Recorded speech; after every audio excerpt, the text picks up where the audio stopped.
വനമാലിയായിരിക്കുന്ന ഗുരുദേവനെ കാണാൻ എന്തൊരു ചന്തമാണ്. ആരാണാവോ ഈ പൂമാല കെട്ടിയത് എന്ന് ഞാൻ ഓർത്തു. കടയിൽ നിന്ന് വാങ്ങാൻ കിട്ടും, പക്ഷെ അതിന് ഭംഗി കുറവാണ്. ഏതെങ്കിലും ഒരമ്മ പ്രണയാർദ്രമായി ഗുരുവിനെ ജപിച്ചുണ്ടാക്കിയ ഈ മാല കാണുമ്പോഴും അതിലും ഒരു ചന്തം.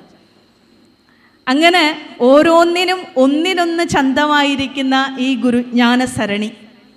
ഇനി നമുക്ക് ഒന്നേ അറിയേണ്ടതുള്ളൂ, എവിടെയാണ് നാം അന്വേഷിക്കുന്ന ഈ ഗുരു എന്ന്.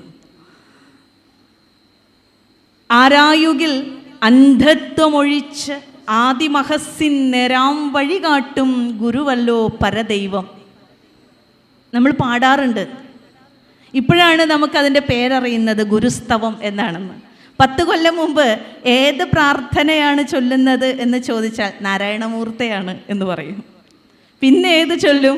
ദൈവമേ കാത്തുകൊള്ളുക ചൊല്ലും. ദൈവമേ കാത്തുകൊള്ളുകയ ദൈവദശകമാണെന്നും നാരായണമൂർത്തി ഗുരുസ്തവമാണെന്നും നമ്മൾ അറിഞ്ഞിട്ട് വലിയ കാലമൊന്നും ആയിട്ടില്ല. ഞാൻ പറഞ്ഞു വരുന്നത് ഗുരു എന്ന് പറയുന്ന മഹത് വ്യക്തിയിലേക്കുള്ള നമ്മുടെ സാക്ഷരതയെക്കുറിച്ചാണ്. നമുക്കിന്ന് ആവശ്യത്തിന് വിദ്യാഭ്യാസം കിട്ടിയിട്ടുണ്ട്. നമ്മുടെ പൂർവികരെ പോലെ അല്ല നമ്മുടെ അവസ്ഥ. ആവശ്യത്തിന് വിദ്യാഭ്യാസം കിട്ടുമ്പോഴും തീരെ വിദ്യാഭ്യാസം കിട്ടാത്ത ഒരു മേഖലയായി ഗുരു നമുക്ക് മാറുന്നുണ്ട്. അതിനെയാണ് ഇവിടുത്തെ നല്ലവരായ സംഘാടകർ കണ്ടെത്തി ആ ഗുരുവിനെ നിങ്ങളിലേക്ക് പറഞ്ഞു തരുവാനായി ശ്രമിക്കുന്നത്. ഒരു പക്ഷേ ഇവിടെ ഇരിക്കുന്ന 300-400 പേരിലേക്ക് ഇത് വിനിമയം ചെയ്യപ്പെട്ടില്ലെങ്കിലും 3-4 പേരിലേക്ക് വിനിമയം ചെയ്യപ്പെട്ടാൽ അതൊരു വലിയ വിജയമാണ്. ഗുരുവിൻ്റെ നാമധേയത്തിൽ തുടങ്ങിയ ഒന്നും തന്നെ ശ്രേഷ്ഠമാകാതിരുന്നിട്ടില്ല. ഗുരുവിൻ്റെ നാമധേയത്തിൽ തുടങ്ങിയതൊന്നും തന്നെ വെറുതെ ആയിട്ടില്ല.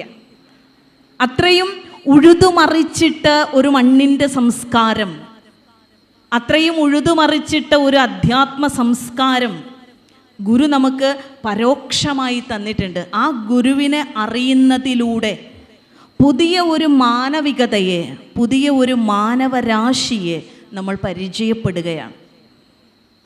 പലപ്പോഴും നമുക്ക് ചോദിച്ചേക്കാം, എന്തിനാണ് ഇത് അറിഞ്ഞിട്ട്? ഗുരുവിനെ അറിഞ്ഞത് കൊണ്ട് എന്താ കാര്യം?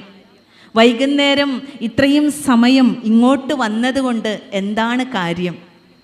ഗുരുവിനെക്കുറിച്ച് പഠിച്ചു കഴിഞ്ഞതുകൊണ്ട് എൻ്റെ ജീവിതത്തിൽ എന്ത് നേട്ടമാണ് ഉണ്ടാവുക? ഒരു സാധാരണക്കാരൻ്റെ സംശയങ്ങളാണ്. ദൈവത്തിലേക്ക് തിരിഞ്ഞതുകൊണ്ട് എൻ്റെ ജീവിതത്തിന് എന്തെങ്കിലും മെച്ചമുണ്ടോ? ഗുരുവിനെ മനസ്സിലാക്കിയത് കൊണ്ട് എനിക്കെന്ത് നേട്ടം? എൻ്റെ വൈയക്തികമായിരിക്കുന്ന, എൻ്റെ വ്യക്തിപരമായിരിക്കുന്ന താല്പര്യങ്ങളെ മാറ്റിവെച്ചുകൊണ്ട് ഗുരുവാകുന്ന താല്പര്യത്തിലേക്ക് വരുന്നതോട് കൂടിയിട്ട് എന്നിൽ എന്ത് സംഭവിക്കാനാണ് എന്നുള്ള ആകുലതകൾ, എന്നുള്ള ചോദ്യങ്ങളോടെ ആയിരിക്കും ഗുരുദേവ അന്വേഷണത്തിൻ്റെ തുടക്കം എന്ന് പറയട്ടെ. അതുകൊണ്ട് നമ്മെ സംബന്ധിച്ചിടത്തോളം നമ്മളൊരു ശൈശവ ദശയിലാണ്.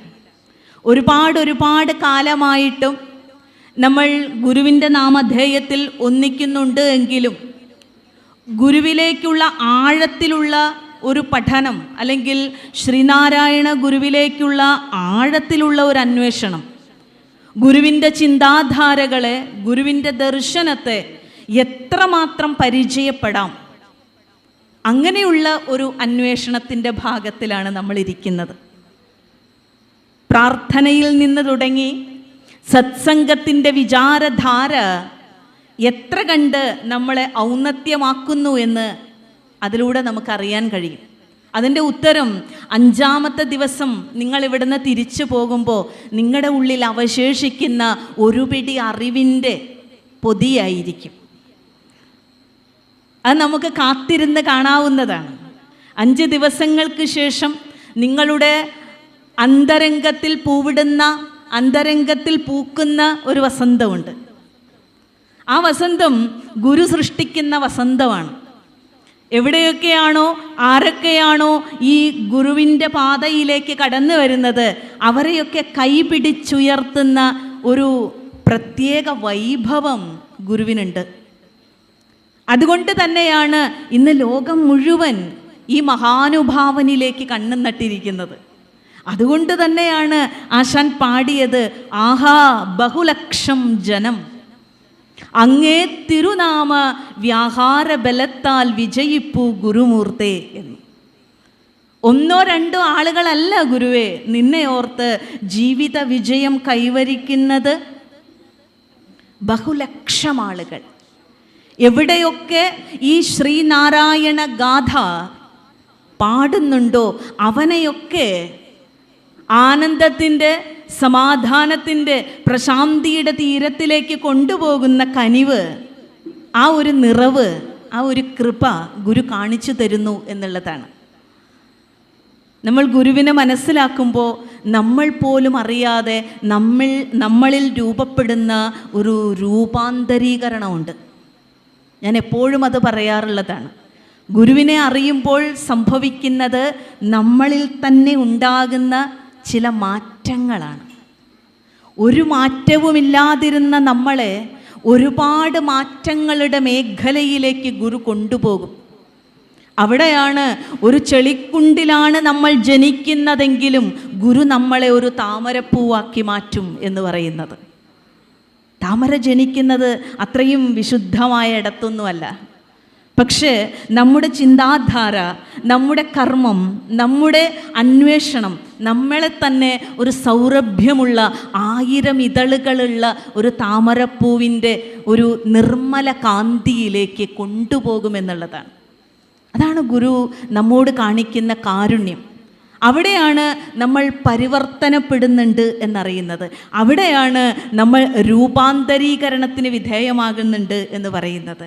ഒരു പുഴു പൂമ്പാറ്റയായി തീരുന്ന പോലെ എത്ര കാലം, എത്ര വട്ടം, എത്ര സമയം ഒരു അരളിച്ചെടിയുടെ ഇലയുടെ അടിയിൽ തപസ്സിരുന്നിട്ടാണ് ഒരു പുഴുവിന് വർണ്ണാഭമായ ചിറകുകൾ കിട്ടുന്നത്. ആ ചിറകുകൾ കിട്ടാൻ വേണ്ടി അത് അനുഭവിക്കുന്ന വ്യഥ, ആ ചിറകുകൾ കിട്ടാൻ വേണ്ടി ആ പുഴു ഇരിക്കുന്ന തപസ്, ആ ചിറകുകൾ കിട്ടുവാൻ വേണ്ടി അതെടുക്കുന്ന ധ്യാനം, ആ ധ്യാനവും തപസ്സും സൂക്ഷ്മതയുമാണ് ഒരു പുഴുവിനെ പൂമ്പാറ്റയാക്കിയത്. ഗുരു നമ്മൾ ചെയ്യുന്നതും ഗുരു നമ്മളോട് കാണിക്കുന്നതും അതാണ്. ഒരു പുഴുവിനെ, പുഴുപോലെ കിടന്ന നമ്മളെ ഒരു പൂമ്പാറ്റ പോലെ ആക്കുന്നു എന്നുള്ളതാണ്. ജീവിതത്തിൻ്റെ നിരവധിയായിരിക്കുന്ന ഒരു പ്രയാണത്തിലേക്ക്, ഒരു ഉയരങ്ങളിലേക്ക് ഗുരു നമ്മളെ കൊണ്ടുപോകാൻ സഹായിക്കുന്നു എന്നുള്ളതാണ്.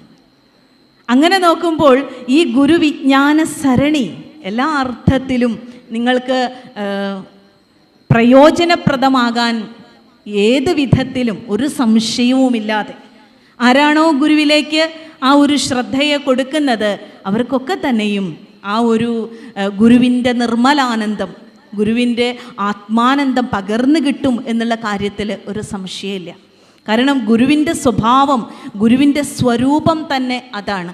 എവിടെയൊക്കെ അറിവില്ലായ്മയുടെ തമസ് നമ്മുടെ ഉള്ളിൽ ഉണ്ടാകപ്പെടുന്നുവോ അവിടെയൊക്കെ ആ അറിവില്ലായ്മയാകുന്ന തമസ്സിനെ ജ്ഞാനത്തിൻ്റെ അഞ്ജനശലാക കൊണ്ട് കടന്നു വന്ന് നമ്മളെ ഉദ്ബുദ്ധമാക്കുകയാണ് ഗുരു ചെയ്യുന്നത്. വെറുതെ ചെയ്യുകയല്ല. ഒന്നും അറിയില്ലാതിരുന്ന നമ്മളെ, ഒരറിവുമില്ലാതിരുന്ന നമ്മളെ എല്ലാ അറിവും ഉള്ളവരാക്കുകയാണ് ഗുരു ചെയ്യുന്നത്. അതാണ് ഗുരുവിൻ്റെ മാഹാത്മ്യം. അതുകൊണ്ടാണ് എപ്പോഴാണോ നാരായണ ഗുരുദേവനെ പഠിക്കാൻ തുടങ്ങുന്നത് അപ്പോഴൊക്കെ നമ്മൾ പോലും അറിയാതെ നമ്മളൊരു വ്യക്തിത്വ വികാസത്തിലേക്ക്, ഒരു രൂപാന്തരീകരണത്തിലേക്ക് വഴിമാറുന്നത് അതുകൊണ്ടാണ്.